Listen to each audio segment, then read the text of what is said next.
Bonsoir à tous et merci de nous rejoindre dans l'édition de Nice. C'est un sport très populaire, surtout en cette période, mais il n'est pas sans danger. Il s'agit de la plongée sous-marine. On compte déjà 13 accidents depuis le début de l'été. Des accidents souvent sans séquelles à condition d'être pris en charge rapidement dans un hôpital équipé. Alice Rougerie et Yannick Fournigo. Dernière consigne pour Pascal avant de prendre le large. Régulièrement, je vais te demander si tout va bien, par ce signe, et je vais attendre une réponse. Donc, le même signe si tout va bien. Direction la rade de Villefranche-sur-Mer pour 30 minutes de baptême.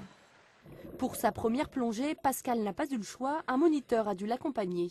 Mais le plus souvent, les accidents concernent des plongeurs expérimentés qui évoluent sans encadrement. On voit régulièrement des gens plonger du bord après avoir fait une marche de 300, 400, 500 mètres avec un matériel sur le dos, descendre à travers des rochers pour les remonter par la suite. Et en cas justement de nécessité d'apporter des secours, là ils n'ont rien du tout. Des imprudences qui peuvent entraîner des accidents de désaturation.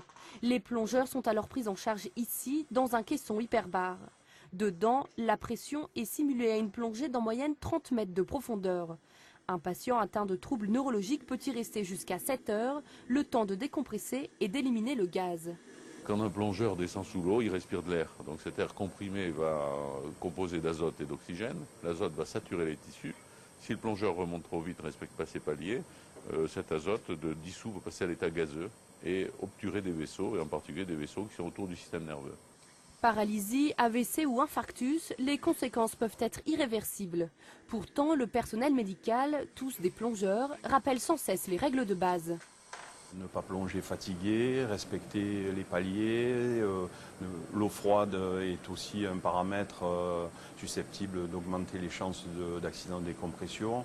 En 2011, 73 accidents de plongée ont été recensés dans la Méditerranée, dont 13 mortels.